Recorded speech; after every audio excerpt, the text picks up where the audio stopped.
చంద్రబాబు నాయుడు శిష్యురాలైన షర్మిలాకి మాజీ మంత్రి వైఎస్ఆర్సీపీ పార్టీ నుంచి పేరు నాని గారు స్ట్రాంగ్ గా కౌంటర్ ఇచ్చారు.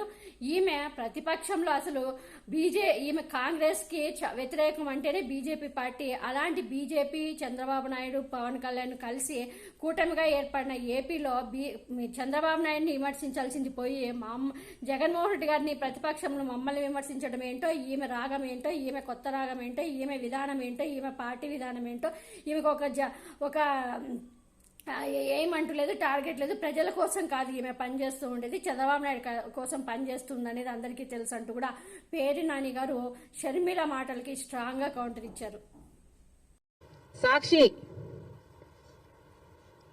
సాక్షిని నడుపుతున్న జగన్మోహన్ రెడ్డి గారు కూడా సమాధానం చెప్పాలి. ఇలాగే జగన్మోహన్ రెడ్డి గారు కూడా అమ్మఒడి అనే పథకం ఆయన ముఖ్యమంత్రి కాకముందు అమ్మఒడి పథకం కింద మేము ప్రతి బిడ్డకు 15,000 ఇస్తాము అని ఆ రోజు వాగ్దానం చేశారు. తర్వాత ముఖ్యమంత్రి అయ్యారు జగన్మోహన్ రెడ్డి గారు. ప్రతి బిడ్డకు 15,000 ఇవ్వలేదు, ఒక్క బిడ్డకు మాత్రమే.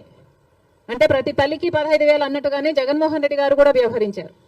మరి జగన్మోహన్ రెడ్డి గారికి ఆ వాగ్దానం గుర్తులేదేమో ఈరోజు చంద్రబాబు గారి గురించి రాస్తున్నారు. జగన్మోహన్ రెడ్డి గారు కూడా ఇదే వాగ్దానాన్ని ఇచ్చి మాట తప్పడం జరిగింది.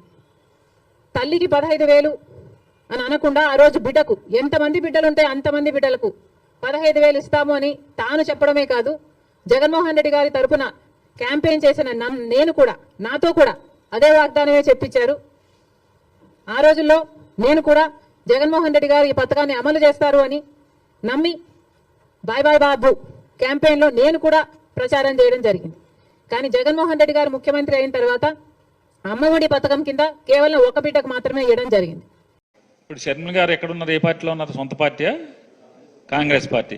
కాంగ్రెస్ పార్టీ తెలుగుదేశానికి వ్యతిరేకమా అనుకూలమా? వ్యతిరేకమే కదా.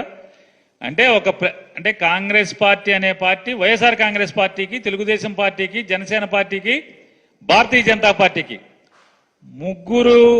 నలుగురికి వ్యతిరేకంగా రాజకీయాలు చేసేటువంటి పార్టీలో ఉన్నటువంటి షర్మిల గారు అనే ఆవిడ భారతీయ జనతా పార్టీ కలిసి ఉన్న ప్రభుత్వాన్ని వెనకేసుకొస్తూ ఒక ప్రతిపక్షంలో ఉన్నటువంటి పార్టీని గురించి డిఫెండ్ చేస్తూ, భారతీయ జనతా పార్టీ ప్రభుత్వాన్ని డిఫెండ్ చేస్తూ, వెనకేసుకొస్తూ, సమర్థిస్తూ, అధికారంలో లేనటువంటి ప్రతిపక్షంలో ఉన్నటువంటి ఒక రాజకీయ పార్టీని విమర్శించే స్థితిలో ఉందంటే ఆవిడ ఎవరి కోసం, ఎందుకోసం రాజకీయాలు చేస్తుంది?